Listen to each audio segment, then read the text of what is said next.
Salut à toutes les trailers et à tous les trailers et à ceux qui ne le sont pas d'ailleurs, car comme vous le savez, toutes les personnes qui le souhaitent sont bienvenues dans le LTP. Et dans cet épisode Demande conseil, j'ai souhaité parler du sommeil et je me suis appuyé sur l'expérience de Lucille Maffre, qui a un master en chimie et qui a travaillé notamment à l'INSEP sur la relation entre sommeil et performance. Et dans cet épisode, vous allez l'entendre, nous allons parler du sommeil de manière générale, des réactions physiologiques, mais aussi de ce que nous pouvons mettre en place dans nos pratiques du trail et du trail et de bien d'autres sujets. Nous avons été accompagnés dans cet épisode par Benoît Montel en direct de la Guadeloupe, que je remercie énormément pour son soutien car il est Patreon depuis quelques mois déjà. Il participe activement à la communauté que nous avons mise en place et donc je le remercie de tout son soutien depuis ces quelques mois. Si vous souhaitez comme lui intégrer la communauté des Patreons, rien de plus simple, rendez-vous sur patreon.com/Let's Try le podcast. Une dernière chose, si vous souhaitez également aider le LTP, rendez-vous sur les plateformes Apple Podcast ou Spotify. Vous pouvez mettre 5 étoiles et ajouter un petit commentaire, ceci aidera le LTP à remonter dans les classements. Allez, je ne vais pas vous faire patienter plus longtemps et voici ma conversation avec Lucille Maffre et Benoît Montel. Aujourd'hui, je suis avec Lucille Maffre et Benoît Montel.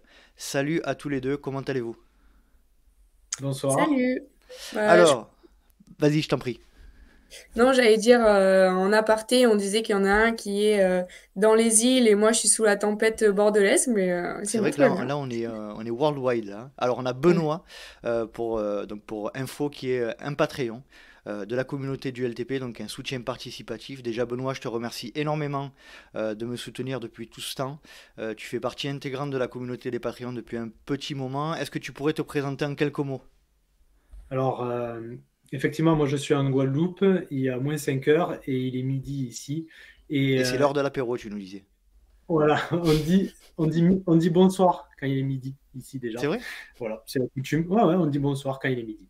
Donc voilà pour la petite info. Moi, donc Benoît, 38 ans, je suis originaire du Gard, un petit village qui s'appelle Pompignan. Je fais coucou à tout le monde. Coucou aux habitants de Pompignan qu'on appelle Les les Pompignanais. Alors, Pompignanais. Pompignan, c'est juste à côté, entre le Gard et l'Hérault, à côté du Pic Saint-Loup. Oh, Là aussi, le trail. ah, Voilà, le magnifique Pic le Saint-Loup, le Pixelon. Festa Trail. Festa Trail du Pixelon. Ouais, exactement. Et du coup, j'habite en Guadeloupe depuis 5 ans. Et j'ai découvert le trail en Guadeloupe il y a 3 ans. Avant, je faisais de la boxe un peu, 4 ans quand même, de boxe taille, et après, toujours du foot un peu quand on est jeune. Et la pratique du trail aujourd'hui, ben, c'est des courses de 10-20 km régulièrement et des objectifs annuels à peu près 40 km, dont le Festa Trail, le marathon de l'Ortus que j'ai fait il y a 2 mois. Et une fois, un 60 km qui était en Guadeloupe, départ 19 heures. Et donc, j'y ai passé toute la nuit et j'ai taquiné donc les petits soucis de sommeil. Et c'est pour ça que voilà, je m'intéresse à ce paramètre-là. C'est vrai que c'est toi qui m'as proposé ce sujet-là. Et donc, je c'est pas très galant, Lucille, on va en arriver à ta présentation, mais je tenais avant tout à remercier Hermano qui nous a mis en relation, car tu es passé sur le podcast Nakan, me semble-t-il. Lucille, à ton tour, est-ce que tu pourrais te présenter? Ouais, bien sûr. Bah, déjà, merci pour l'invite. Ça me fait toujours Avec plaisir plaisir. de parler du sommeil sur différents sujets, différentes pratiques et différents points de vue. Donc, je serai aussi pas mal curieuse de t'entendre, Benoît, par la suite, ton retour d'expérience. Donc, eh bien, on a un point commun, figure-toi, c'est que moi, je suis gardoise. Je Oh, viens de Nîmes. Donc, Montpellier-Nîmes, on s'aime pas trop, mais bon, on va dire que là, on va bien s'entendre. Ouais. Donc, moi, je suis chimiste à la base, j'ai un master en chimie et j'ai fait mon stage de fin d'études à l'INSEP pour faire du dosage de mélatonine chez les sportifs de haut niveau. Donc, c'était pour étudier les rythmes biologiques chez les sportifs en fonction de leur charge d'entraînement, du niveau de stress, de leur vie sociale, etc. Enfin, tous les facteurs qui peuvent influencer le sommeil. Enfin, pas tous, mais une grande partie. Et j'ai trouvé ça passionnant. Et je voulais pas m'arrêter sur ça. Donc, je suis passée de Paris à Bordeaux. Je suis un peu redescendue dans le sud, mais un peu moins vers le soleil. Et, Oui, et parce que donc c'est là, vrai je que Bordeaux, rejoins. c'est pas une région où enfin, il pleut beaucoup, a priori. Ouais, on m'a dit que c'était le sud, mais bon, on m'a On menti sur t'aurait la menti. marchandise. Et donc là, je me suis associée avec des médecins qui travaillent dans une clinique du sommeil.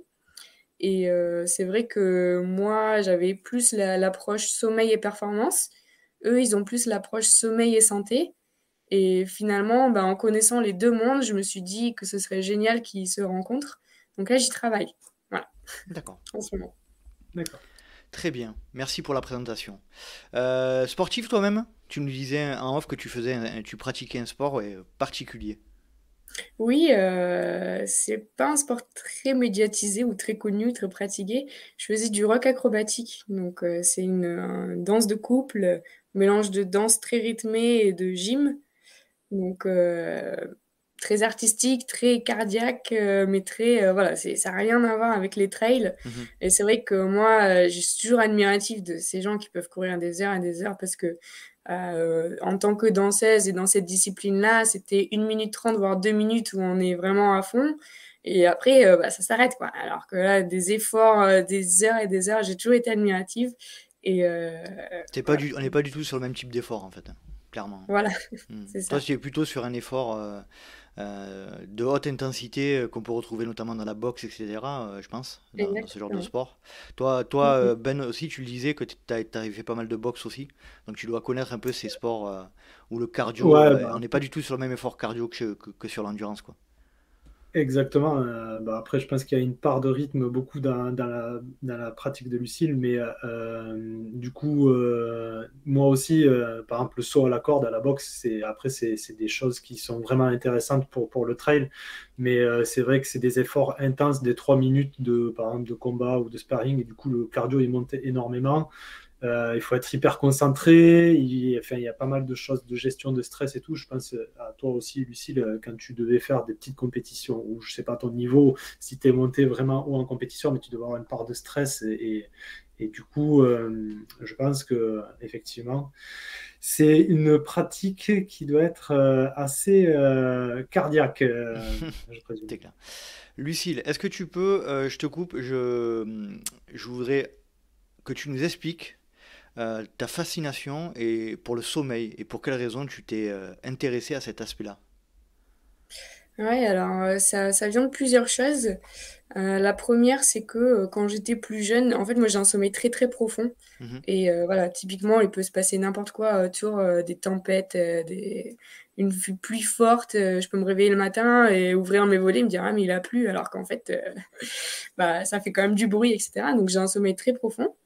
Et finalement, quand j'étais adolescente, j'avais peur finalement limite que la maison s'écroule et que je me réveille pas parce que j'ai vraiment ce sommeil profond.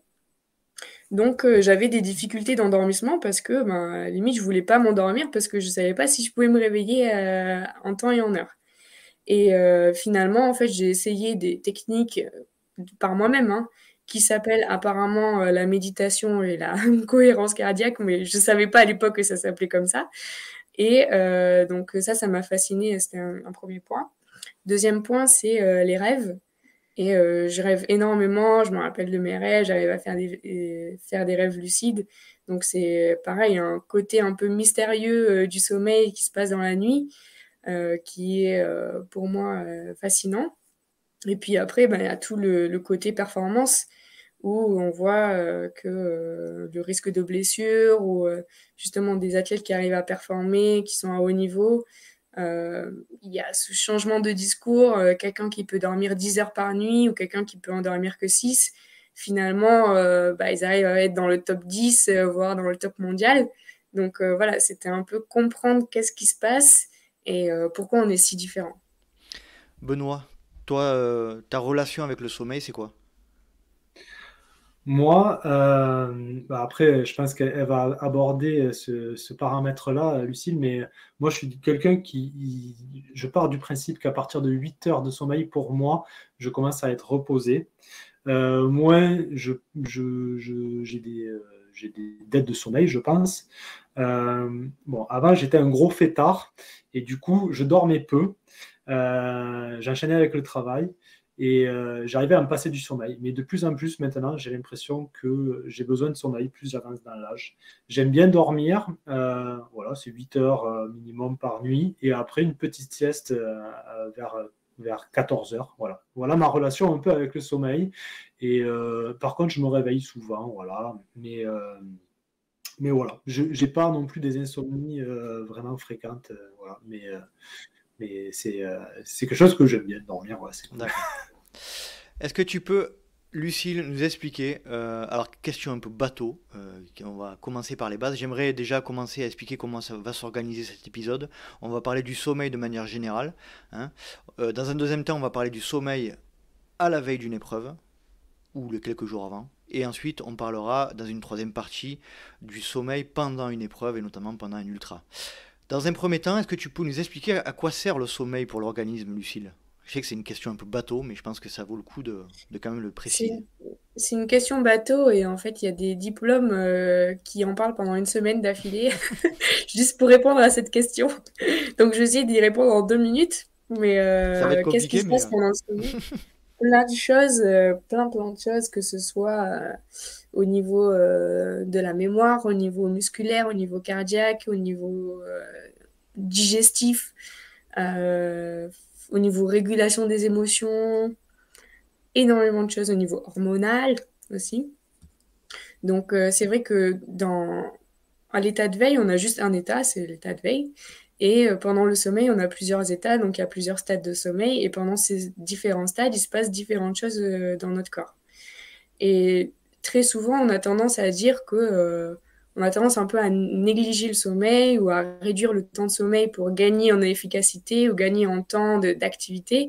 Mais finalement, c'est pas trop réfléchir de la bonne manière parce que euh, au moins on dort, au moins on est efficace. Donc, limite, voilà, d'avoir une meilleure qualité de sommeil permettrait d'avoir une meilleure qualité de vie au quotidien. d'accord. Quels sont les Mais du coup, principaux... Vas-y, Benoît. pardon, tu dis au moins on dort, au moins on est efficace. Mais du coup, au plus on dort et plus on est efficace, je fais une nuit de 12, 15, 20, enfin, pas 20 heures, mais 15 heures de sommeil. Enfin, au bout d'un Oui. moment, je pense que trop dormir aussi, ça peut. Oui, bien Ouais. sûr, il y a des pathologies du sommeil hein, qui existent, hein, des gens qui dorment trop. Ça s'appelle les hypersomnies. Donc après, à savoir d'où ça vient, etc. Donc là, c'est vraiment physiologique. Il y a un dérèglement biologique qui fait que la personne dort trop. Donc là, ça peut poser problème, oui, en effet. De s'endormir à n'importe quel moment sur la route ou quoi, c'est vrai que ça peut être difficile, ça peut être gênant. Donc du coup, il y a un Après, équilibre. de dormir pas assez, c'est gênant aussi. C'est pour ça que généralement, ils donnent des fourchettes en fonction de la tranche d'âge dans laquelle vous vous trouvez, de dire, voilà, le mieux, c'est de dormir entre temps et temps. En dessous, c'est pas très bon, et au-dessus, c'est pas très bon non plus. D'accord. Est-ce que tu peux nous expliquer, alors je sais que ça va être une question encore un peu compliquée, mais les principales réactions chimiques, les principales hormones qui sont sécrétées et qui font en sorte qu'on rentre dans un état de sommeil? Ouais, alors il y en a deux en particulier qui se croisent en fait, la journée et la nuit. Il y a le cortisol et la mélatonine. Donc la mélatonine, c'est l'hormone en fait qui est sécrétée toutes les 24 heures, plus ou moins. Et c'est ça en fait qui fait que bah, tous les jours, quasi à la même heure, on est censé s'endormir à ce moment-là. Parce qu'on a un règlement hormonal qui toutes les 24 heures revient. Souvent, il y a je fais souvent la différence aussi, ce qui est important, et ce qui souvent pose problème aussi dans la société, c'est les gens qui sont plutôt du matin ou plutôt du soir ou plutôt en intermédiaire. Donc ceux qui sont plutôt du matin, ils ont tendance à reculer cette horloge-là, donc ils ont plutôt une horloge qui est de 24 heures, voire un peu moins. Alors que ceux qui ont tendance à se coucher plus tard ou être du soir, ils ont tendance à avoir une horloge qui est un peu de 24 heures, voire plus. C'est-à-dire qu'ils ont tendance, voilà, à se décaler en fait de plus en plus tard au fur et à mesure que les jours avancent. Mhm. Donc la mélatonine, elle a son pic, son plus haut pic la nuit, en milieu de nuit. Et c'est pour ça que on a tendance à dire qu'il faut se coucher pas trop tard, parce que si on se couche en plein milieu du pic de mélatonine, bah, c'est pas optimal, on va dire. Le but, c'est de s'endormir vers le début. Ça fait comme une cloche, en fait. C'est comme une montagne, voilà. Vous imaginez un col. Je pense que ça va pas être trop difficile pour Non, vous. ça devrait Hop, aller. Ça devrait vous aller. mettez au début du col, là, boum, vous endormez, vous montez tout en haut, et puis vous redescendez, et puis là, c'est le matin.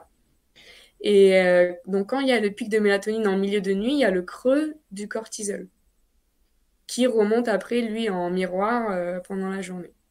Donc, le cortisol qui atteint aussi un pic pendant la journée et la mélatonine qui atteint son creux pendant la journée. Donc en fait, cortisol et mélatonine sont les exacts opposés, quoi. Exactement. D'accord. Exactement. Et les deux hormones sont reliées avec la température centrale, qui elle aussi, donc la température centrale, c'est la température qui fait à l'intérieur de notre corps et qui guide en fait notre biologie aussi. Voilà, quand on a de la fièvre, par exemple, on a 39 ou quelque chose comme ça, et en fonction de cette température-là, notre corps, il se met sur un thermostat, c'est comme si voilà, c'était écrit, il dit, OK, à 39,5, alors OK, à 39,5, qu'est-ce que je dois faire, etc. Donc, voilà, il a une to-do list pour voilà, combattre les virus, etc.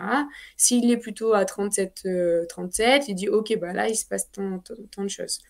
À savoir qu'au plus la température centrale est haute, au moins la mélatonine est sécrétée. C'est pour ça que quand on fait une activité physique tard le soir, on a tendance à s'endormir plus tard parce que le pic de mélatonine est reculé. D'accord. Et ça m'est arrivé notamment à l'entraînement de boxe le soir, à 8 heures du soir, quand on finissait l'entraînement, j'avais du coup le cardio il montait hyper haut. Et des fois jusqu'à 11h minuit, j'étais encore en pleine transpiration comme un fou dans la maison parce que en fait, j'étais encore excité de cet entraînement de boxe parce que le cardio était monté très haut. Et du coup, ça m'amène un peu juste à la question, comment tu arrives à définir du coup, quand est-ce qu'il faut se coucher par rapport à ton pic de mélatonine? Ouais, Souvent, parce que du coup, tout le monde n'a pas le même. Moi, je peux me coucher à 8 heures ou à 11 heures, ou alors est-ce que tout le monde a le même à minuit en fait? bah, c'est toute la magie du corps, hein, c'est que personne n'est pareil. Voilà, le plus facile, on va dire, à déterminer, c'est le chronotype, donc savoir si vous êtes plus du matin et du soir. Pour ça, bon, soit vous le savez d'instinct, voilà, quand on demande à quelqu'un d'être au taquet à 6 heures du matin, il y en a, il n'y a pas de problème. Il y en a, c'est plutôt 10-11 heures, quoi. Donc, où il y en a que c'est un intermédiaire. Donc, il y a des questionnaires très faciles à trouver sur Internet. Vous tapez questionnaire chronotype, c'est facile à trouver. Ça vous calcule un score. En fonction de ce score, vous êtes mis dans une case plutôt du matin, plutôt du soir, ou intermédiaire. Je mettrai le lien dans la description de l'épisode. Oui. Donc ça, et puis donc il y a déjà déterminé si en fait physiologiquement on est plus du matin ou plus du soir. Et après, ben, c'est au fur et à mesure de tester, savoir si on se couche plus tard ou plus tôt. Le sommeil, c'est une expérimentation continue pour moi, en fait. C'est continu et c'est surtout que c'est très changeant.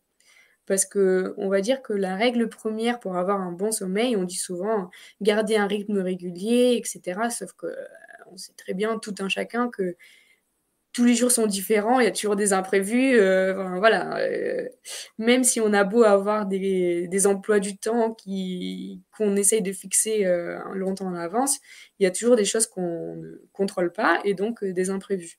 Donc le but, en fait, c'est de toujours s'adapter. Et si toutefois vous avez une dette de sommeil ou un événement sportif à préparer, justement d'anticiper cette période-là et de voir en amont qu'est-ce que vous pouvez faire pour avoir le meilleur sommeil possible. Lucille, est-ce que tu pourrais nous expliquer quelles sont les principales phases de sommeil pour qu'on s'en imprègne et qu'on s'en rappelle si certains les connaissent déjà? Ouais. Est-ce que vous les connaissez, vous? Sommeil profond, sommeil Ouais. paradoxal, Ouais. et après c'est tout, à peu près ce que je connais, c'est à peu près ce que je connais me concernant. Ok. Et toi, Benoît? Il en Ouais, reste un. Une grande ouais, catégorie. il n'y a pas un genre d'éveil, de semi-réveil, état de, non, Ouais. de somnolence ou un truc comme ça, de phase. Parce qu'en fait, il faut savoir que nous, sur les montres connectées qu'on moi, la mienne, par exemple, elle analyse mon sommeil. Alors, je ne sais pas si c'est vraiment comment on dit, Fiable. fiable. Mais en tout cas, j'ai vu les 3 phases de sommeil. Et du coup, paradoxal, comme dit. Mais après, je ne me rappelle plus trop. Tu regardes juste les chiffres et tu dis, ouais, ok, j'ai un bon sommeil ou pas. 8 heures, c'est bon, tout va bien. Et Voilà. la répartition, ça donne un peu aussi un temps qu'on passe dans ces phases-là. Et, Exactement. voilà. Donc, on va dire qu'il y a 3 grandes catégories de sommeil, enfin de stades. Il y a le sommeil léger, le sommeil profond et le sommeil paradoxal. Le sommeil léger, lui, il est divisé en 2 petits stades, le stade 1 et le stade 2. Le sommeil profond, c'est le stade 3. Et le sommeil paradoxal, on l'appelle aussi le REM, c'est pour Rapid Eye Movement, parce que souvent dans le sommeil paradoxal, vous avez les yeux qui bougent comme ça rapidement. Vous pouvez voir très facilement sur vos animaux domestiques, les chats, les chiens, etc. Ils ont toujours ces yeux rapides qui bougent là, et donc là, vous pouvez dire, ah, il est en sommeil paradoxal. En plus, ça fait bien d'aller dîner. Oh, il a un sommeil paradoxal. Voilà. Donc en fait, pendant la nuit, donc ces stades-là se succèdent, sachant en début de nuit, il y a beaucoup plus en pourcentage de sommeil profond. Ok. Un cycle se termine toujours par un sommeil paradoxal. Donc si je fais mon début de nuit, je fais stade 1, stade 2, sommeil profond, sommeil paradoxal. Là, j'ai fait un cycle. D'accord. Un cycle, ça peut durer entre 1h30 et 2 heures, selon les personnes. C'est pour ça qu'il y en a qui peuvent dormir 6 heures, et il y en a, il leur faudra pousser jusqu'à 8 heures pour avoir le même nombre de cycles. C'est ça aussi qui différencie. Et au fur et à mesure qu'on avance dans la nuit, donc il y a moins de sommeil profond, et il y a plus de sommeil paradoxal. Le sommeil paradoxal, c'est un sommeil qui porte bien son nom, c'est un stade qui porte bien son nom parce que l'activité cérébrale est similaire à l'activité de veille. Donc ça carbure beaucoup, c'est là où on rêve beaucoup, c'est là où on mémorise le plus, c'est là où on apprend beaucoup, où on régule nos émotions, etc. Et c'est paradoxal parce qu'il y a une activité limite comme la veille au niveau cérébral, mais au niveau musculaire, il y a une atonie totale. C'est-à-dire que les muscles, ils sont complètement à plat. Le tonus à plat. Voilà. Et donc, en fin de nuit, il y a beaucoup plus de sommeil paradoxal. Et c'est pour ça que peut-être, toi, tu disais, Benoît, tout à l'heure, qu'au bout d'un certain nombre d'heures de sommeil, toi, tu as rempli ton quota de sommeil profond. Donc, il porte bien son nom aussi. Hein, c'est là où on dort le plus profondément et où on récupère, surtout au niveau musculaire. Et après, tu as peut-être moins ce besoin de quantité en sommeil paradoxal que la plupart des gens. Donc, du coup, le sommeil profond permet de réparer les tissus musculaires. Ouais. La récupération se fait dans le sommeil profond. Et le sommeil paradoxal, lui, il a quoi comme bénéfice sur l'organisme? C'est tout ce qui est mémoire à court terme, long terme, régulation des émotions, qui n'est pas négligé. Ok, et il y a combien de cycles dans une nuit, généralement? Ça dépend. Si tu fais, par exemple, si tu as des cycles de 2 heures et que tu dors 6 heures, ben, ça te fait 3 cycles. Le mieux, c'est d'avoir au moins 4 cycles de sommeil. Et c'est du coup dans cette période-là qu'on dit, quand on se réveille à un moment particulier où on a un peu la tête dans le... je vais pas dire le mot. On est en plein milieu d'un cycle, c'est vrai ça? Alors là, donc le sommeil léger, c'est généralement, on a ce stade-là que vous pouvez peut-être voir à l'endormissement, où on a un peu des hallucinations. Voilà, donc ça c'est vraiment la phase d'endormissement. Donc le sommeil léger, mais on peut nous réveiller à tout moment. Et c'est généralement dans ce stade-là où on va se trouver pendant la sieste, où finalement, bah, on n'est pas rentré dans le stade profond et on peut se réveiller, on va dire, naturellement et de dire, bon, ok, on n'est pas rentré dans un état de relâchement total. Le sommeil profond, c'est là où on va avoir le rythme cardiaque qui descend quasiment à son plus bas, la respiration qui se régule, etc. Enfin, franchement, c'est flagrant dans les enregistrements de sommeil. D'un coup, c'est un stade où, quand on est installé dans ce stade, franchement, on peut... Voilà, c'est très plat, il ne se passe pas grand-chose.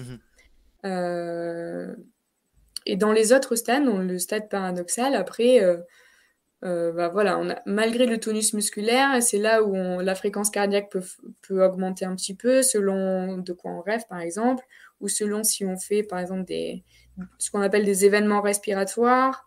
On a tendance à respirer un peu plus rapidement, un peu moins rapidement, le cœur s'emballe un petit peu, etc. Les apnées du sommeil, etc. Les Par apnées du exemple. sommeil. Voilà. Lucie, sommes-nous tous égaux sur la durée nécessaire de sommeil? Et non. Ce serait trop facile. Et non. Voilà. Alors, il y a un terrain génétique Mhm. qui est non négligeable. Souvent, les familles de grands dormeurs sont des familles de grands dormeurs. D'accord. Les familles de petits dormeurs, pareil. Très souvent, les familles qui se réveillent tôt le matin, les enfants se réveillent tôt le matin, etc. Donc, il y a le côté génétique, il y a le côté aussi de l'âge. Sachant que quand on est nouveau-né ou nourrisson, on appelle ça un sommeil polyphasique. Ça veut dire que on dort 2 heures, on se réveille 2 heures, on dort 2 heures, et puis après il y a quand même une longue nuit. Donc on a déjà tendance à avoir ce côté nuit-jour, mais quand même pendant la journée, voilà, les nouveau-nés ils dorment quand même beaucoup. Et de plus en plus, après, on a tendance à passer à un sommeil biphasique. Donc, c'est là où, quand vos enfants ils sont encore en maternelle, voilà, ils font encore la sieste, etc. Et après, on a de plus en plus tendance à partir sur un sommeil monophasique. Donc, on dort que la nuit, ce que la plupart des gens font. Et puis après, un peu plus tard aussi dans l'âge, on revient à la pratique de la sieste. Donc voilà. Après, on fait Benjamin Button et puis on revient à l'âge. On refait du À sommeil l'éternel. polyphasique. D'accord. Voilà, donc il y a ce terrain-là. Il y a aussi le terrain, et pour moi très important et crucial aussi, c'est le côté socio-professionnel et environnement. Quelqu'un qui va partager sa chambre avec 3 personnes, ou quelqu'un qui a une chambre de 20 mètres carrés avec tout ce qu'il faut, température, jardin, maison, ou celui qui est plus dans la cité avec du bruit constant, la lumière constante, des rythmes complètement irréguliers. Ça aussi, on n'est pas tous égaux par rapport à ça. Et quand je te pose la question, c'est surtout par rapport à l'aspect, on entend souvent les grands responsables ou politiques ou des grandes entreprises qui disent que certains dorment très peu, 3, 4, 5 heures par nuit et qui sont autant efficaces que Bien s'ils sûr. en dormaient 6 ou 7. Est-ce que ça c'est vrai? Il y a une explication à ça? Oui, bien sûr. En fait, tout dépend de. Moi, j'aime bien réfléchir non pas sur la durée du sommeil, mais sur l'efficacité du sommeil. Mhm. Ça veut dire que tu peux très bien dormir 8 heures, mais finalement, la qualité de ton sommeil va pas être très bonne. Donc, ta récupération va être moins bonne, tes journées vont être moins efficaces, etc. Alors qu'il y en a, ils dorment 6 heures. On va dire sur les 6 heures, ils doivent dormir 5h58. Et puis, c'est vraiment optimisé. Ils ont un sommeil de très bonne qualité.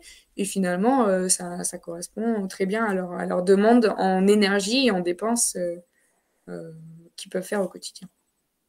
Donc oui, et d'ailleurs, chez les sportifs, c'est ça, hein, tu vois. Il y a des sportifs qui dorment 5-6 heures par nuit, et puis ça va très bien.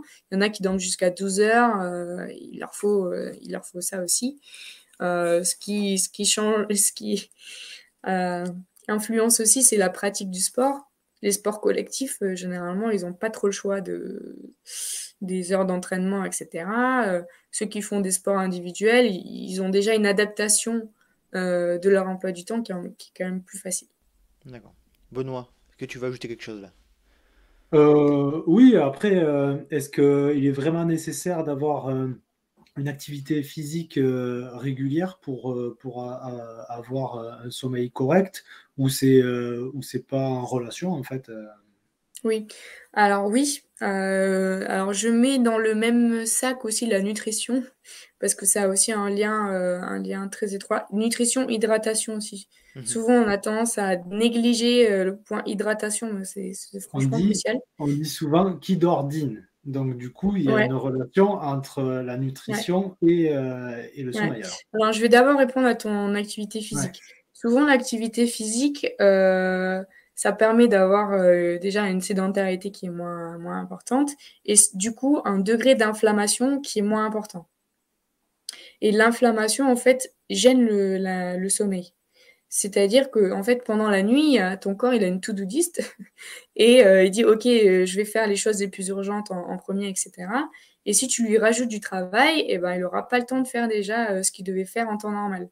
Donc, les gens qui font pas assez d'activité physique, généralement, le surpoids va aussi en même temps. Donc, il y a des dérèglements hormonaux, etc. Et ils vont à l'essentiel, en fait, ils essayent de traiter des choses plus urgentes, alors qu'une personne qui fait une activité physique régulière et qui a une nutrition, on va dire, équilibrée, elle enlève déjà ce travail-là au corps et puis il peut faire, lui, un travail de récupération et de réparation un peu plus en profondeur. Quel moyen on a Ouais. de savoir si notre sommeil est vraiment récupérateur et si on a une bonne qualité de sommeil? Est-ce que on doit uniquement passer par des laboratoires et des tests en structure ou on peut le savoir par des petits tips? Alors, il y a 2 choses importantes enfin, qui selon moi, hein, c'est toujours mon point de vue, mais chacun, voilà, pense ce qu'il veut. Selon moi, le sommeil, en fait, il se mesure à 2 temps différents. Mhm. Le premier temps, c'est le plus facile à évaluer pour tout un chacun, c'est pendant la journée. Si vous êtes somnolent, alors il y a aussi une différence à faire entre somnolence et fatigue. Souvent, on arrive chez le docteur et on dit: «Oh, «Je suis fatigué». Oui, enfin, ouais, on est plus somnolent que fatigué. On va faire un trail, voilà, on fait 60 kilomètres, oui, on va être fatigué. On va faire une activité physique, oui, on va être fatigué. On va apprendre des cours par cœur, oui, on va avoir une fatigue, Ouais, mentale qui va mental. s'installer. Voilà. Par contre, la somnolence, c'est différent. C'est un état, en fait, entre la veille et le sommeil et qui, en fait, on n'arrive pas à émerger complètement de ce stade, enfin, On est dans le gaz, quoi. C'est ce qu'on voilà, dit quand on est dans le exactement. gaz. Et très souvent, voilà, on dit: «Oui, je suis fatiguée, mais voilà, j'ai un travail qui est prenant, j'ai des enfants, j'ai des responsabilités» et cetera. Et très souvent, en fait, c'est de la somnolence. Donc il y a des signes pendant la journée qui peuvent nous montrer si on est somnolent ou pas. Ça veut dire, des plages horaires où finalement on est censé être, performant ou, on va dire concentré et cetera. Donc la perte de concentration, ça peut être, s'endormir au volant, ça peut être moins performant à l'entraînement, ça peut être beaucoup plus irritable, voilà, de moins accepter les critiques, heu, voilà.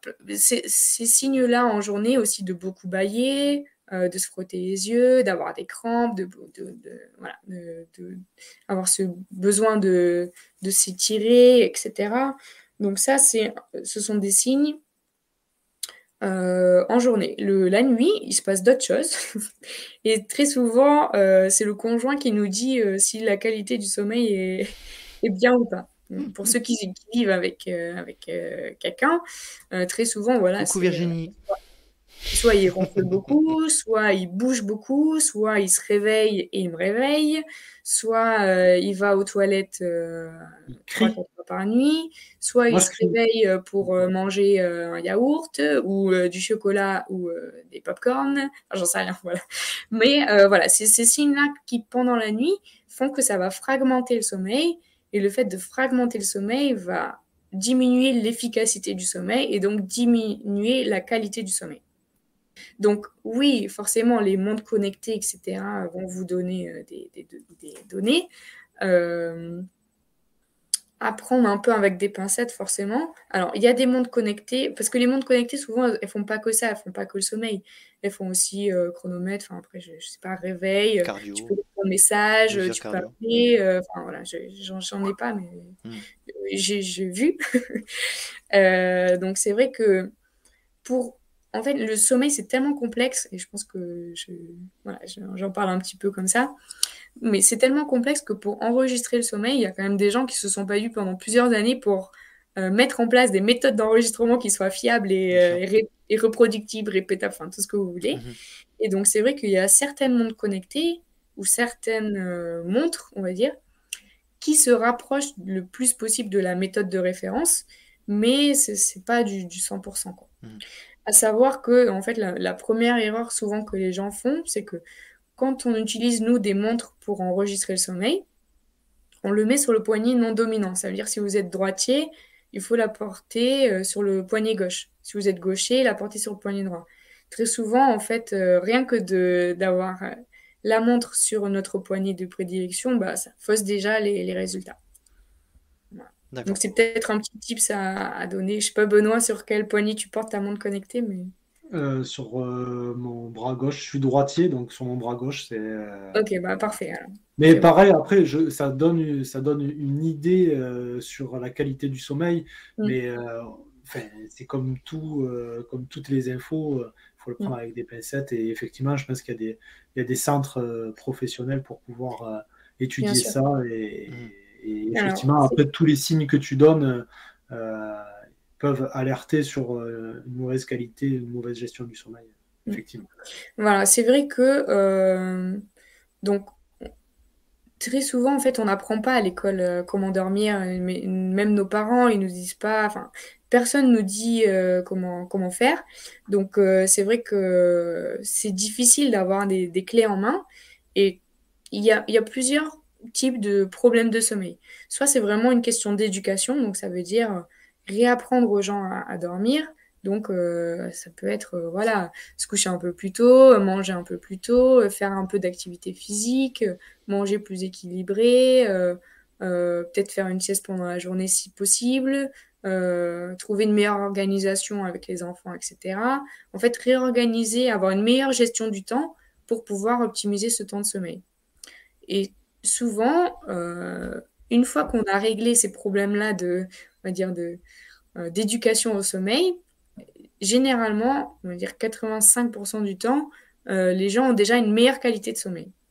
Après, il peut y avoir persistance des symptômes, comme la somnolence ou les maux de tête aussi très importants. Et le nombre de gens qui viennent nous voir pour des maux de tête, c'est incroyable. Mhm. Euh, ça peut être plus dû à une raison physiologique.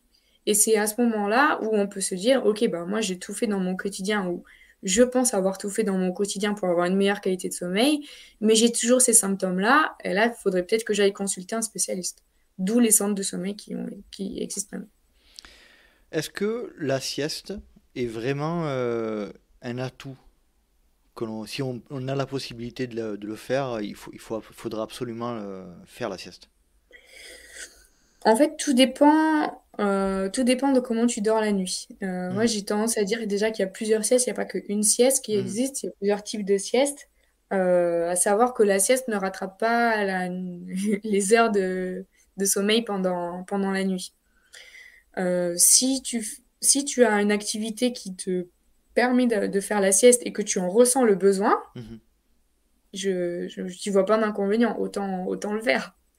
J'ai envie de dire. Si c'est pour que tu sois plus performant l'après-midi, plus concentré, capacité à mémoriser, etc., je vois pas d'inconvénient. D'accord. Il y a ces siestes-là, il y a les siestes aussi qui sont, on va dire, préventives, où je pense notamment à ceux qui travaillent de nuit, ou ceux qui vont faire des trails de nuit, ou ceux qui font quelque chose la nuit, quoi. Ils vont faire une sieste de 1h30, 2 heures, donc plus longue. Généralement, on dit que la sieste ne doit pas dépasser une demi-heure. Là, ce sera une sieste préventive de dire, OK, je vais passer du temps que normalement je suis censée dormir, mais pour préparer mon corps à cet effort-là, je vais quand même me ressourcer un petit peu et faire une petite euh, ressource de sommeil pour pouvoir, si besoin, aller piocher dans cette réserve-là. D'accord. On va passer Juste, gentiment. Ah, vas-y Benoît, je t'en prie.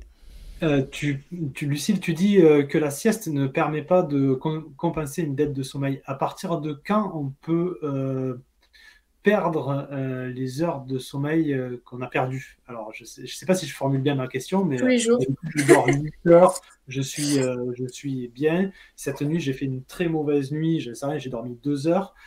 Est-ce que la nuit prochaine, si je dors, je sais pas, je fais 10 12 heures de sommeil, du coup, je compense en fait la perte que j'ai faite? Non. Ah, Ah, dommage. mince. En Raté. fait, Ce qui est perdu est perdu. ouais, ce qui est perdu est perdu. Mm. Et c'est très rare D'accord. hein, quand tu arrives à retrouver, franchement, c'est ça en fait qui est euh, dont il faut faire attention, c'est par exemple, surtout avec les montres connectées, tu sais, souvent ils adorent les moyennes. Par exemple, tu dis, OK, sur la moyenne de la semaine, j'ai dormi 7h30. Sauf que si tu regardes bien, la semaine, tu as dormi 6 heures, et puis le week-end, tu as dormi 9 heures. Parce que souvent, en fait, la différence aussi entre la semaine et le week-end, ça montre aussi le déficit de sommeil qu'on peut avoir pendant la semaine. Souvent, on a tendance à vouloir rattraper la dette de sommeil accumulée pendant la semaine le week-end, mais finalement, le mieux, c'est de trouver un équilibre entre la semaine et le week-end. Alors, je dis pas, oui, d'avoir une vie sociale, hein. On peut très bien sortir le vendredi soir ou même le mercredi soir, donc c'est aucun souci. Mais en tout cas, de trouver un équilibre et qu'il n'y ait pas de trop forte différence entre la semaine et le week-end, et pour justement éviter d'avoir cette dette de sommeil-là qui s'accumule, de ne pas pouvoir rattraper les heures de sommeil perdues. Moi, j'ai une réflexion qui semble plus ou moins logique et sage à l'approche de la quarantaine. C'est, j'imagine que théoriquement, le sommeil doit être le plus régulier possible parce que notre système, notamment hormonal, est fait pour suivre notamment le rythme du soleil, etc. Donc je pense que c'est un lien de corrélation.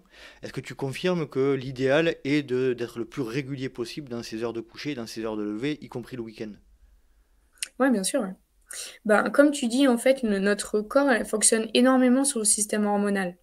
Et le système hormonal est fait sur un cycle de 24 heures, donc un rythme circadien. Entre autres, hein, pour certaines hormones, il y en a, ça va être sur 2 jours, il y en a, ça va être sur une semaine. Enfin, ça dépend des types d'hormones. Mais l'analogie que j'aime bien prendre, c'est souvent quand les femmes prennent un moyen de contraception, on leur dit de prendre une pilule tous les jours à la même heure pour que justement bah, les hormones se règlent au même moment et qu'il y ait moins de risques de tomber enceinte, par exemple. Mhm. Et ben, le sommeil, c'est pareil. Si tu décales ne serait-ce que d'une heure ton sommeil, et ben, imagine toutes les cascades de biochimiques ou chimiques qui peuvent se décaler aussi en même temps. Sachant que dans le corps, c'est franchement, un jeu d'équilibre constant. C'est-à-dire que s'il y a un déséquilibre quelque part, ça va compenser quelque part, qui va compenser quelque part, etc. Alors que si déjà on envoie la même information tous les jours à notre corps, eh ben, il est déjà un peu plus rassuré et il est un peu moins perturbé. Donc on peut dire que la stabilité est l'ami du corps humain, bien on ait quand même un corps qui soit quand même apte à s'adapter, malgré tout. Mais pas sur cet Voilà, aspect-là, quand même. exactement. Alors, comme je disais tout à l'heure, hein, on a beau avoir des agendas prévus à l'avance, etc., il y a toujours des imprévus. Donc, je suis en fait pour avoir un rythme régulier, mais savoir s'adapter aussi. Mhm. C'est un peu, si on reste tout le temps dans notre zone de confort, nous, voilà, en tant que sportif, on le sait très bien, hein, si on reste dans cette zone-là, on ne pourra pas forcément progresser, etc., mais dans la limite du raisonnable. On va pas dire, OK, bah, cette nuit, je fais nuit blanche, bah, comme on a pu faire quand on était jeune, hein, finalement. On l'a bien Mhm. fait, on a survécu. Mais enfin, le sommeil, c'est vital dans tous les cas. Donc, si on manque de sommeil, euh, dans la, dans la, dans le long terme, il y aura forcément des répercussions. Il y a un vrai danger, même, il me semble, à manquer vraiment de sommeil. Il y a j'ai entendu certaines histoires où on torturait les gens avec le manque de sommeil. Bien sûr, Ouais. bien sûr. En fait, euh, il faut comprendre que sans sommeil, il n'y a pas de veille. Enfin, c'est un peu bizarre de dire ça, Mhm. mais euh, le sommeil est tellement crucial pour tellement de choses que oui, ça devient un moyen de torture de pas dormir, quoi. Mhm. Quand on dort pas, voilà, on est fatigué, on supporte plus rien, on n'arrive pas à tenir sur nos jambes, on a des hallucinations, et c'est souvent les trailers, ils peuvent raconter ça aussi, ou les Oh oui. navigateurs, d'un coup, ils voient des trucs sortir de l'eau alors qu'ils sont tout seuls, hein, mais voilà, ça peut procurer ce genre de choses aussi. On va passer gentiment à la partie plutôt sport et notamment trail, parce que c'est un podcast de trail, le LTP. Quel rôle joue le sommeil tout d'abord dans la récupération sportive et ensuite dans un deuxième temps dans la performance sportive? Je pense que les deux sont un peu liés d'ailleurs. Ouais, ouais, bah, le sommeil, ça a été reconnu en fait comme une des principales stratégies de récupération les plus efficaces avec l'immersion en eau froide et la nutrition. parce que de par tout ce que je vous ai dit avant, hein, le sommeil, c'est réparation des dommages musculaires, mémorisation, donc pour tout ce qui est, par exemple, de gestes répétitifs, et ben, c'est pendant le sommeil qu'on va les accumuler. Ça va être régulation des émotions, ça va être diminution du risque de blessure aussi considérable, sachant que quand on dort mieux, on a des meilleurs réflexes, on peut prendre des meilleures décisions, on a une capacité à réagir plus rapide. Donc tout ça fait que la performance est augmentée parce que notre concentration et nos muscles sont requinqués pour pouvoir performer le mieux possible. Benoît, toi, en ce qui concerne ton activité physique et sportive, notamment par rapport au trail, tu dors bien après une bonne séance? Imaginons que tu la Alors, fasses un peu tard. Oui, je dors bien. C'est surtout le souci, c'est avant une compétition où ce facteur de préoccupation, on va dire, Ça, pas forcément de on en stress, parce parlera que j'ai juste pas. après. Juste après. D'accord. Ok, d'accord. Mais en ce qui concerne notamment la récupération et comment tu le J'ai sens, pas de toi? souci, au contraire, ça me fait du bien après un trail. Je me sens vidé, en fait, en gros, d'émotions et du coup, effectivement, je prends le sommeil comme un bon ami. Voilà. Donc, non, c'est vraiment une clé essentielle de la récupération. Effectivement, je suis d'accord, j'ai pas de souci avec ça. Moi, c'est pareil, dès que je fais une séance un peu tard le soir, je j'ai pas de souci particulier à dormir. Ça m'empêche pas de dormir, a priori. Par rapport à ce que tu disais tout à l'heure, ça colle pas trop pour mon cas. Ça dépend en fait, alors sachant que les hommes et les femmes sont différents, Bien sûr. à l'âge différent aussi c'est différent. C'est très lié en fait aussi à la température centrale. Quand on fait du sport, on est excité déjà mentalement. Après, ça dépend de la séance que tu fais hein, le Mhm. soir. Euh, Physiquement, voilà, on a donné, donc notre corps se réchauffe aussi.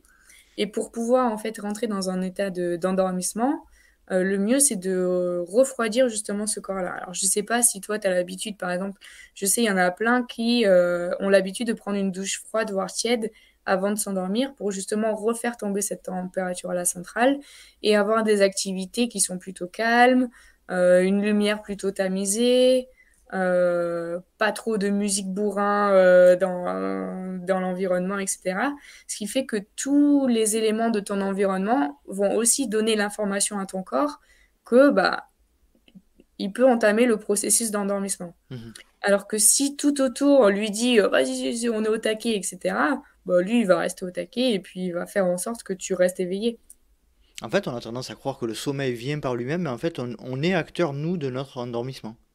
Alors, il y a deux choses, en fait. C'est ce qu'on on appelle ça le double balancier. Ça veut dire que il y a le côté circadien, donc le côté hormonal qui revient toutes les 24 heures. Donc ça, on va dire, on peut pas... Ça revient, quoi. Mhm. Mais par contre, oui, nous, on peut influencer sur notre sommeil, c'est sûr. De par l'activité physique, de par les relations sociales, de par la lumière hyper important, de par l'activité et le repos, de par les prises alimentaires. Ça aussi, c'est comme si on donnait, c'est comme une communication sans parole à notre corps, quoi. Mhm. On lui dit, on prend des prises alimentaires régulièrement tous les jours à la même heure, et ben notre corps, il sait que bim, c'est le matin, c'est l'après-midi, etc. Est-ce qu'il y a des études scientifiques, je pense que tu dois les connaître, vu que c'est ton domaine de prédilection, qui prouvent et qui montrent la baisse des performances liées à à un manque de sommeil? Est-ce qu'on arrive à Ouais, faire bien sûr. des relations? Ouais, il y en a plein.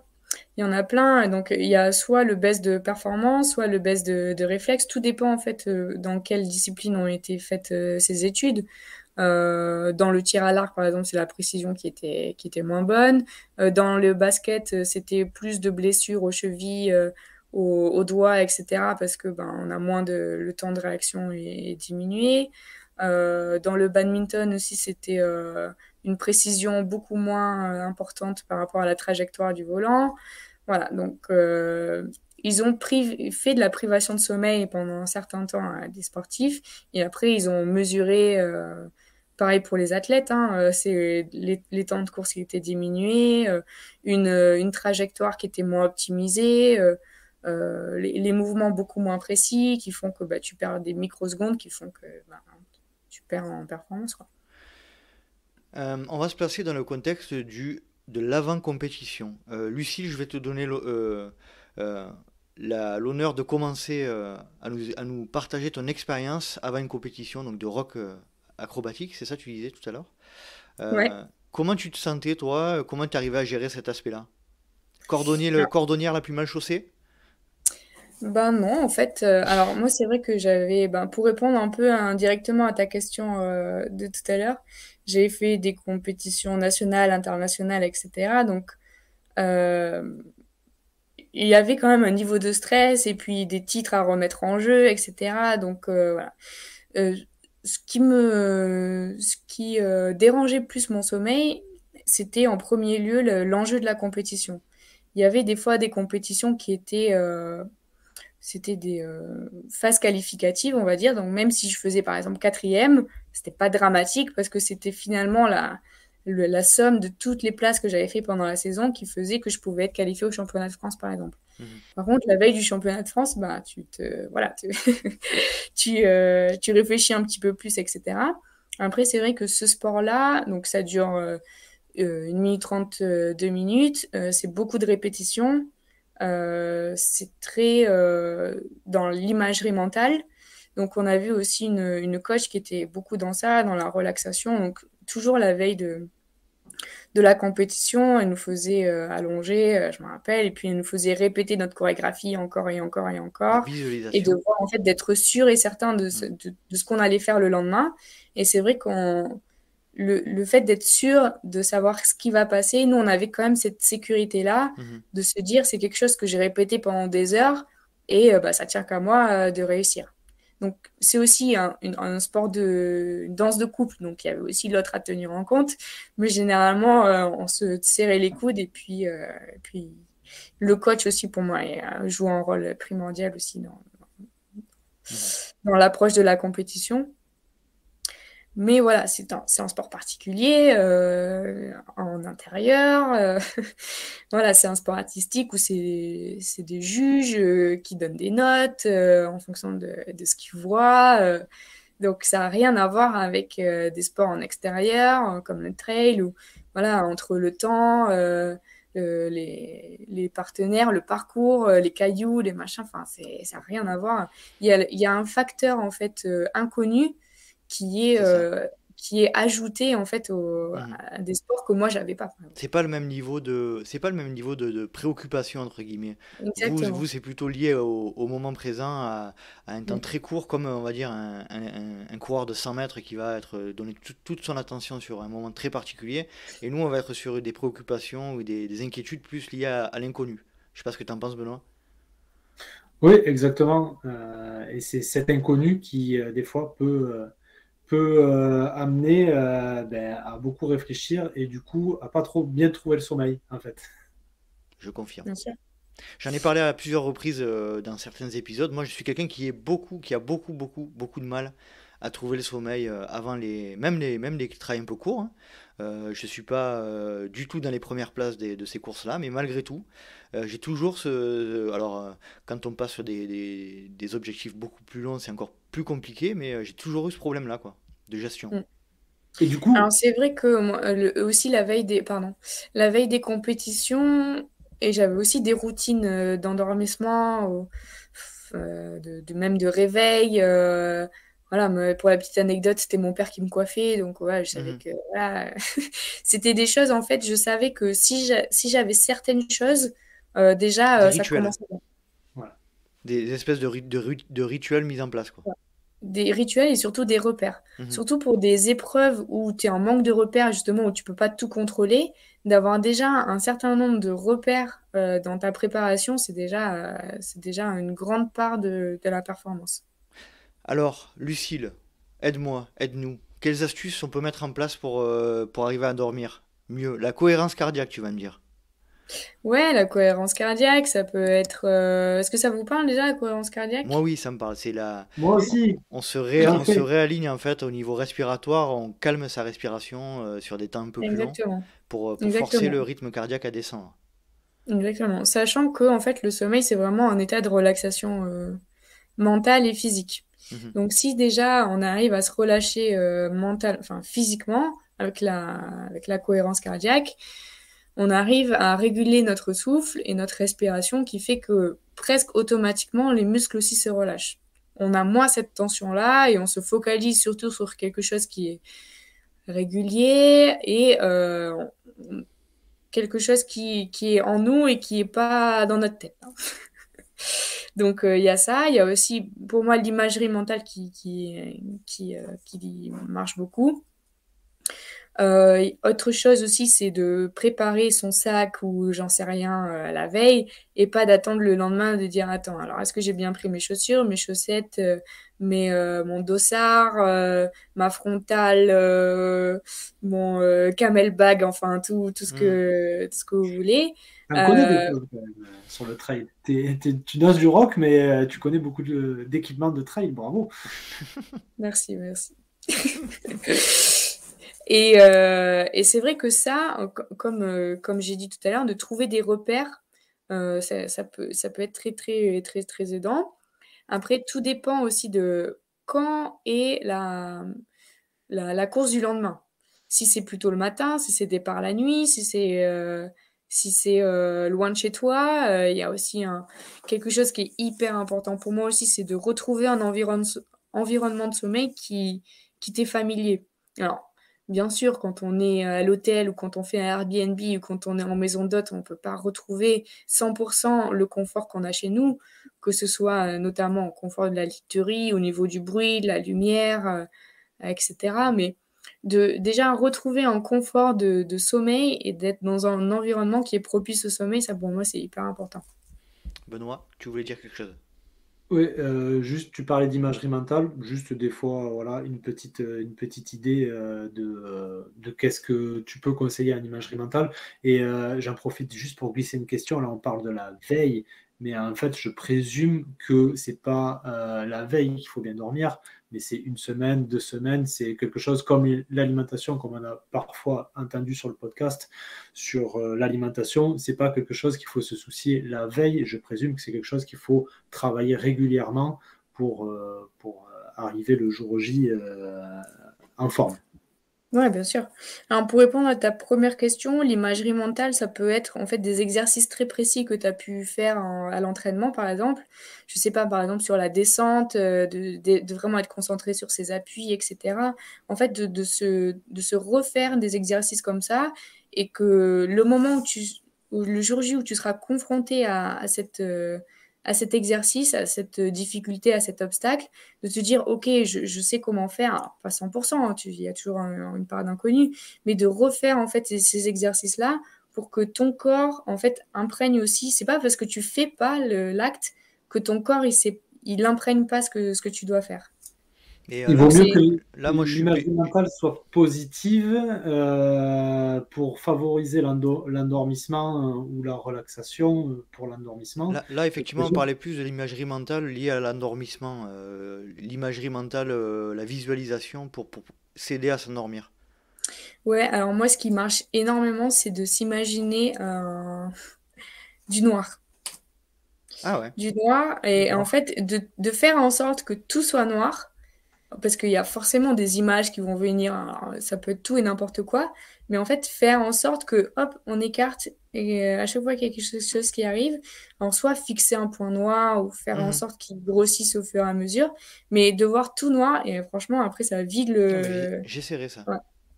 J'essaierai. Moi, j'avais la technique, la fameuse technique de d'imaginer en mettre l'imagerie mentale, l'imagerie avec la cohérence cardiaque, c'est-à-dire au même rythme que je respire, j'imagine par exemple une plage, toi ça doit te parler Benoît, en Guadeloupe, une plage qui avance sur le sable et qui recule, et ça marche plutôt bien chez moi. Ouais, mais il est à la plage tous les jours, qu'est-ce que tu veux qu'il imagine? T'es pas fou, Et le soleil et les cocotiers. Et c'est le vrai, soleil, il est cocotier. c'est vrai. Voilà, Euh, donc, Donc, Et donc, vas-y, vas-y. pour répondre à ta deuxième question, oui, le sommeil, c'est du long terme. Et c'est ça qui est difficile à comprendre en tant qu'être humain aussi. C'est souvent, on dit la veille pour le lendemain, etc. Et tout ce qui est à long terme, on a difficulté à se le représenter. Et très souvent, il y en a qui me disent, des sportifs, ah, mais moi, j'ai jamais autant performé que le jour où la veille, j'ai dormi 4 heures. Oui, mais pourquoi pas, hein? C'est peut-être tu as battu ton record ce jour-là, mais les autres nuits, t'as dormi 4 heures aussi? Mm. Et souvent, ils me disent, ah ouais, mais non, mais d'habitude, j'ai un bon sommeil, etc. Donc oui, il y a une stratégie aussi de sommeil qui a été mise en place, c'est de faire comment on dit?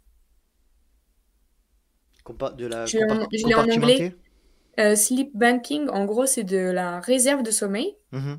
Et donc, le but, c'est de se forcer, entre guillemets, à accumuler du sommeil, même un peu plus que ce qu'on a, pour Surcompenser un finalement sommeil. anticiper, en fait, une période où on va, voilà, un neutral trail ou quelque chose comme ça, où pendant, je sais pas, 15 heures ou 20 heures ou 24 heures plus, on va puiser dans les réserves. Et comme on a fait des réserves de sommeil, eh ben, on va pouvoir piocher dans ces réserves. Alors que si on est déjà en dette de sommeil avant même de commencer la course, eh ben, on risque d'avoir quelques difficultés ou nécessité de faire des siestes ou des pauses ou des hallucinations ou les réflexes moins bons, etc. Donc ça, on en a parlé. Et Donc, on peut surcompenser un sommeil avant une épreuve.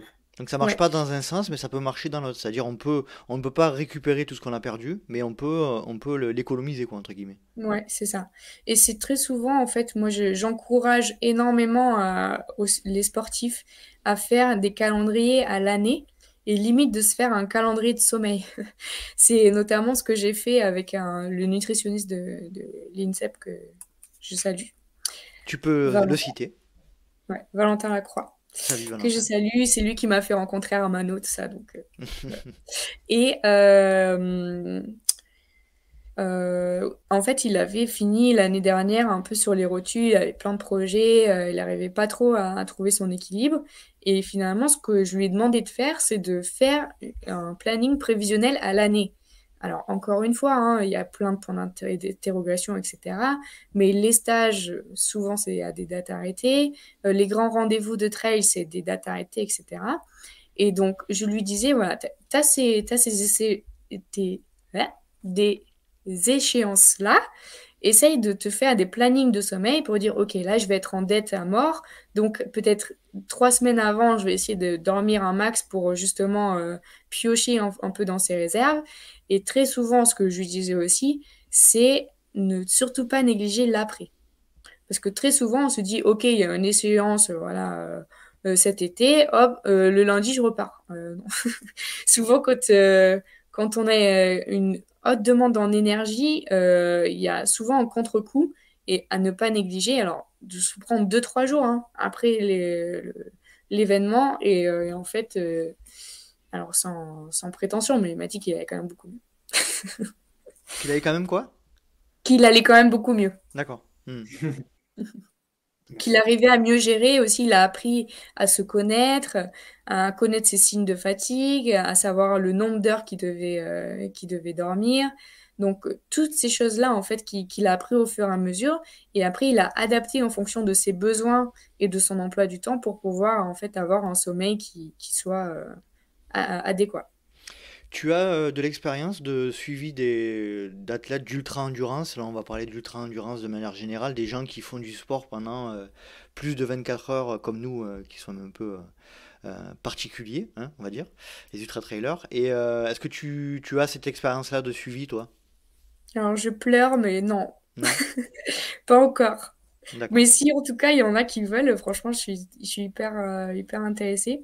Sachant que la, on va dire chaque sport est spécifique et chaque conseil que je pourrais donner en sommeil va déjà être différent pour une personne qui pratique le même sport Mhm. et encore différent pour une personne qui pratique un sport complètement plus dans l'extrême, avec des demandes en énergie qui sont incomparables avec quelqu'un qui fait un match tous les 15 jours, par Mhm. exemple.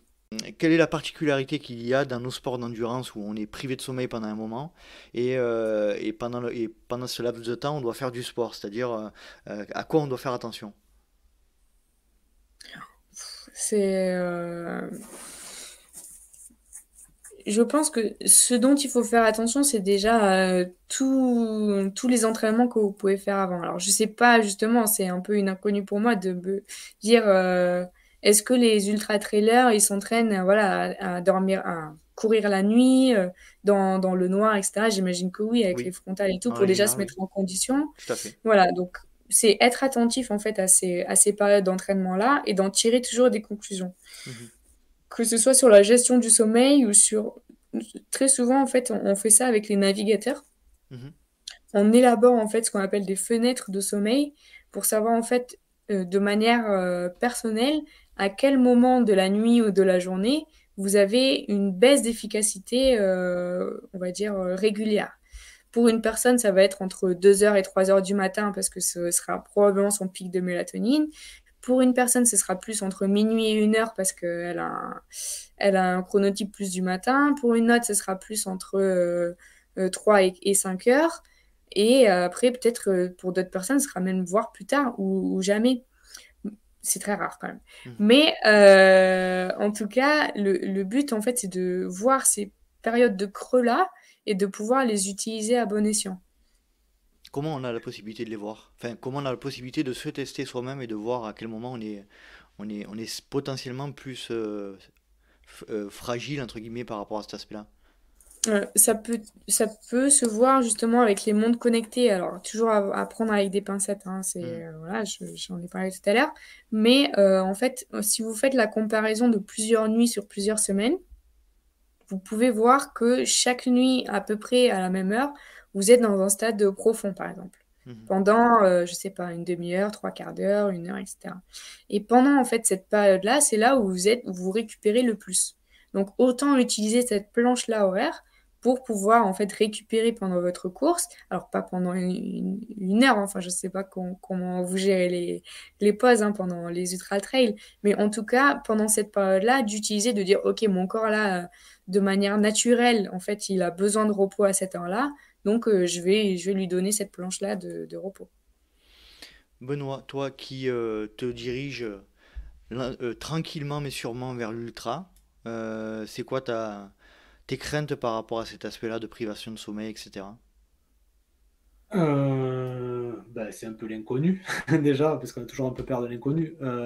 Après, pour tout vous avouer, moi, j'ai déjà quand même un peu titillé l'effort de nuit. Donc, je pense que c'est en fait, c'est comme on l'a déjà évoqué, parfois, c'est plus une connaissance de soi au fur et à mesure à tester. Euh, Effectivement, ma crainte, moi, c'est ben, d'un coup de off, quoi. C'est de plus rien avoir parce que mauvaise gestion du sommeil, parce que mauvaise connaissance de soi. Du coup, c'est vraiment ça qui me fait peur. Et du coup, moi, ce que j'aurais aimé savoir, c'est est-ce qu'on peut s'entraîner à ne pas dormir, ou en tout cas à moins dormir. C'est-à-dire que est-ce que je peux faire des entraînements, comme tu l'as dit, de nuit, et puis de créer une dette de sommeil.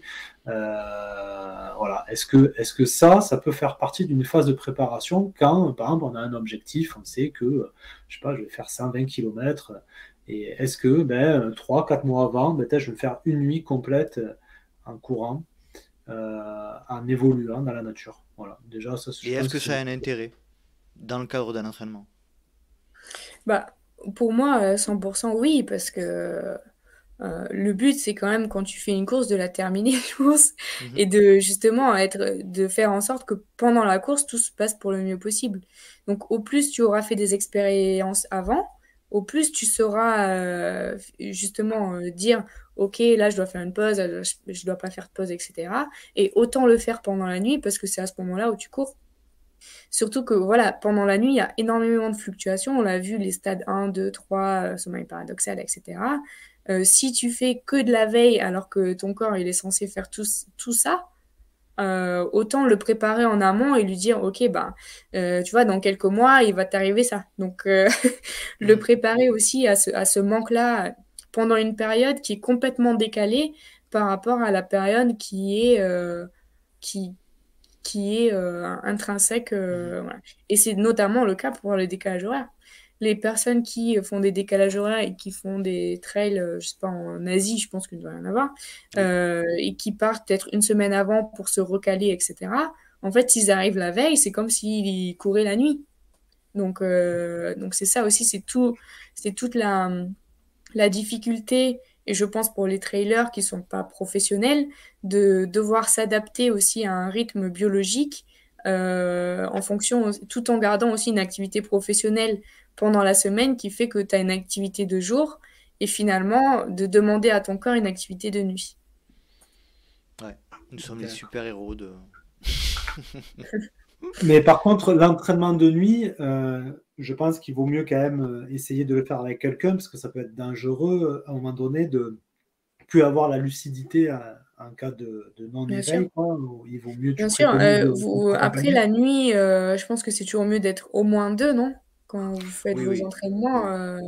Oui, oui. Par principe, il vaut mieux, surtout sur des longues sorties comme ça, Mm. il vaut mieux en termes de sécurité, effectivement, quand on Après, s'entraîne sur après des pour, portions de nuit. Ouais. enfin, je pense aussi qu'il peut y avoir, par exemple, comme des capteurs cardiaques là qu'on place sous le thorax Mm. là, qui fait que voilà, c'est quand même, la fréquence cardiaque est quand même aussi un bon indicateur euh, de, de, de performance aussi, quoi. Si on monte trop dans les tours alors que d'habitude c'est pas le cas, voilà, c'est aussi savoir gérer les paramètres biologiques du corps humain, Mm.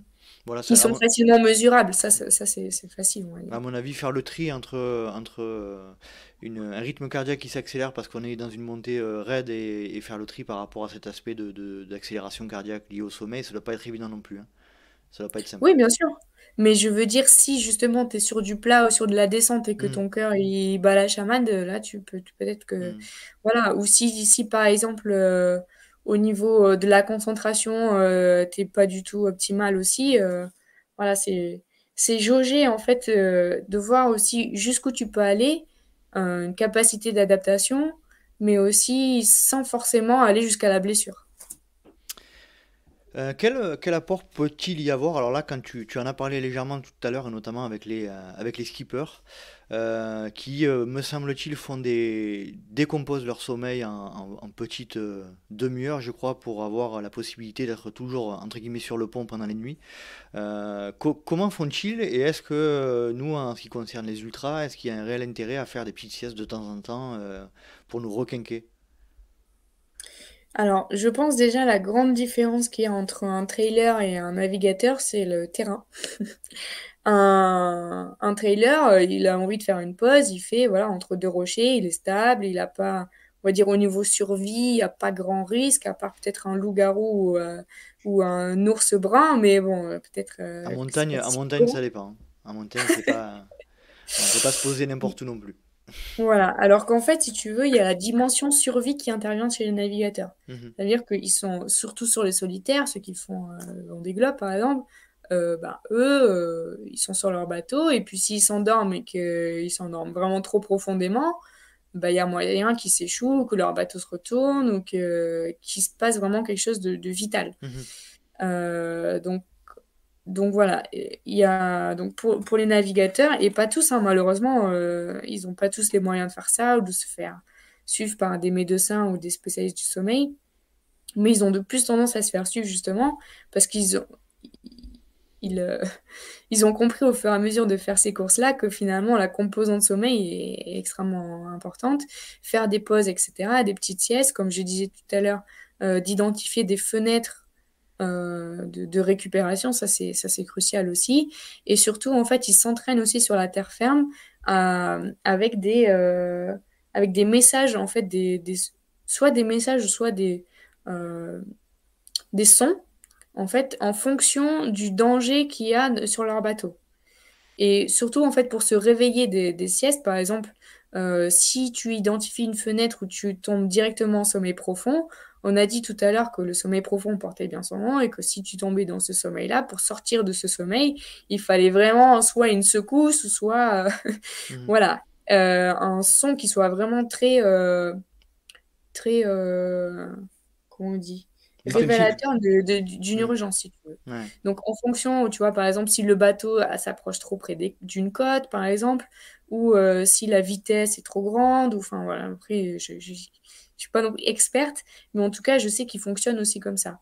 Ils s'entraînent sur la terre ferme en disant, OK, ils s'endorment, et puis quelqu'un autre que eux prévoit, en fait, sur leur réveil de mettre à telle heure un effet sonore, et puis ils font plusieurs essais aussi, hein, ça marche pas d'un coup. Donc, mais bon, sur les ultra-trails, on n'a pas cette notion-là de... Alors oui, on est tout seul pour faire une performance continue, extrême, mais il y a pas cette notion de survie-là. Donc oui, faire des cesses régulièrement, si tu en as besoin, bien sûr. Avoir ces stratégies aussi de, de, de réserve de sommeil aussi en amont. Mais franchement, c'est très difficile de vous dire quelque chose de très général et applicable pour tout le monde parce que franchement, il y a des monstres hein, Kylian Jornet. Voilà, voilà, si on te demande de faire pareil que lui, même si tu as toute sa préparation qui est identique, physiquement, physiologiquement, génétiquement, hein, tout ce que tu veux, tu t'arriverais peut-être pas aux mêmes performances. Et Donc c'est vraiment très particulier. Moi, souvent, enfin, 100% du temps, quand je donne des conseils en sommeil, alors oui, je pars de principes généraux, de vérité générale, mais en tout cas, à chaque fois, je suis obligée de faire de la personnalisation parce que tout le monde a ses objectifs, tout le monde a ses blocages. Ça peut être aussi voilà, un problème physique, une cheville qui va pas très bien, un genou qui est un peu bancal. Est-ce que c'est mieux que je fasse un effort continu? Ou est-ce que pour mon genou, je sais que si je m'arrête, je vais pas repartir. Voilà. Il y a aussi la dimension physique qui entre en jeu, forcément. Ok, Benoît, est-ce que tu voudrais rajouter quelque chose? On arrive tranquillement à la fin de l'épisode là. Oui, donc là, ce que tu viens de dire, c'est qu'en gros, tu peux pas dire est-ce qu'il vaut mieux faire des micro-sommeils ou alors un sommeil de 1 heure sur un ravitaillement, je présume. Du coup, je synthétise ce que tu viens de nous dire là. On est bien d'accord? Tu peux pas nous conseiller vraiment de faire ça. En fait, après, tout dépend aussi de l'objectif que tu te fixes dans ton trail. Si ton objectif, c'est de finir premier, j'imagine que le but, c'est de faire le moins de pauses possible. Si ton objectif, c'est de finir en un temps X ou Y, oui, là, tu peux te faire des pauses et de dire, OK, je sais pas, sur 30 heures d'épreuve, je dors une demi-heure par-ci, une demi-heure par-là, mais ça, tu peux l'établir.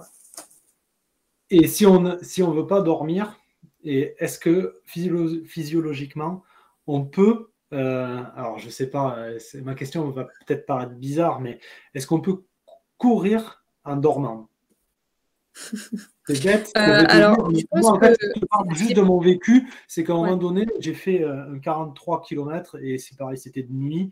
Et à 4 heures du matin, je commençais à être un zombie. En fait, je marchais dans la jungle et je pouvais pas courir, mais je me suis dit, on était en groupe. Le groupe était devant, et il y avait 2 personnes derrière, et j'ai dit, je continue à marcher. Et en fait, je marchais et je dormais 30 secondes, même pas, mais 20 secondes, hop, je me réveillais. Hop, et je savais que c'était la période où j'avais besoin de sommeil un peu, mais je savais qu'une fois que j'avais passé cette période, ce moment-là, j'allais pouvoir repartir. Et c'est ce qui s'est passé, en fait, c'est que au bout d'une demi-heure, j'ai recommencé à courir et le jour s'est levé et là, je pouvais continuer 1 kilomètre. Donc, en fait, ma question, elle est-ce que tu crois qu'on peut repousser ce sommeil-là tout en marchant, en ayant une activité physique? Ouais, bien sûr. Je pense que le gros avantage de la course, c'est que c'est quelque chose de très répétitif. Donc, au niveau des jambes, si tu demandes à ton corps pendant 24 heures, ou comme tu dis, je sais pas combien de temps c'était là, mais de faire tout le temps le même geste, peut-être que ton cerveau, il peut se mettre dans un autre état qui fait que, enfin, tes jambes vont continuer de courir. Souvent, on entend ça, hein. Mes jambes continuent à courir, mais mon cerveau était complètement ailleurs. Donc, c'est ça aussi le fait de faire des sports répétitifs, c'est que ton cerveau, après, il peut aller ailleurs. Donc, soit tu te mets dans un état, en fait, de repos extrême, donc tu as l'impression de courir, enfin, de dormir, mais tu tombes pas de sommeil. Ou si tu tombes enfin, il y a selon les stades de sommeil aussi, tu as un tonus musculaire qui est plus ou moins grand. D'accord. Donc, en fonction du stade aussi dans lequel tu t'endors, moi, ça peut être du sommeil très léger, tu vois, ce sommeil-là juste après la veille, où voilà, tu peux te réveiller d'un coup, mais tu es quand même en train de continuer à faire ton truc. Je pense, là, je m'avance peut-être, mais ce qui pourrait être une hypothèse aussi, c'est peut-être l'auto-hypnose, que ton corps, en fait, il se met dans un état là d'auto-hypnose et voilà, tu continues à faire ton truc et quand même, ton cerveau, il se calme, quoi. Qui se passe, par exemple, quand on conduit, des fois, on ne sait plus où Bien c'est qu'on sûr. a mis. On me dit, mais comment je suis arrivée là alors que voilà, c'est On se le truc. réveille. Ouais. Ok, D'accord. très bien. Lucille, merci beaucoup. Est-ce que tu voudrais rajouter quelque chose pour terminer notre entretien? Ben, prenez soin de votre sommeil, hein. Bah oui, hein, je crois que c'est clair. Hein. Et puis voilà, en fait, le sommeil, moi, je le prends vraiment comme un jeu. Et bon, c'est peut-être ma manière de voir la vie aussi en général, de le voir comme un jeu et de dire, voilà, j'ai fait ça, ça va pas forcément fonctionner, mais peut-être que si j'essaye ça, etc. Donc, n'hésitez pas aussi à vous renseigner, ou si vous avez des questions, je reste entièrement disponible aussi. Donc voilà, prenez ça comme un jeu, et puis un jeu et un enjeu aussi de performance. Bah c'est un beau mot de la fin. Franchement, Merci je suis beaucoup. trop fière de moi. C'est Ah ouais, c'est gentil comme super. ça, mais Le sommeil est un jeu. Prenez le sommeil comme un jeu. C'est vrai. ouais. C'est beau. Lucille et Benoît, merci énormément pour ce temps passé ensemble. On a appris plein de choses. C'était hyper intéressant. Et puis on mettra le lien vers tes coordonnées, Lucille, si tu le souhaites, pour que les ultra-trailers qui le souhaitent te contactent. Merci beaucoup. Ça marche. Merci, Merci. Nico. Passez une Bientôt. bonne soirée ou Merci, après-midi Nico. et bon apéro, Benoît. Merci. Bonne soirée à vous. Ciao, merci. Salut. Et voilà, cet épisode est à présent terminé. J'espère que vous avez passé un agréable moment en compagnie de Lucille et Benoît, que je remercie pour le temps qu'ils ont accordé au LTP. Si vous souhaitez rejoindre le Let's Try Podcast sur les réseaux sociaux, rien de plus simple, rendez-vous sur Let's Try le podcast sur Facebook ou Instagram. Et vous pouvez également me suivre sur LinkedIn ou Strava à Nicolas Guilleneuf. J'espère vous retrouver pour un prochain numéro du LTP et d'ici là, vous le savez, je le répète, mais je le répéterai encore, si vous pensez que c'est impossible, faites-le, oui, faites-le pour vous prouver que vous aviez tort. Salut, salut!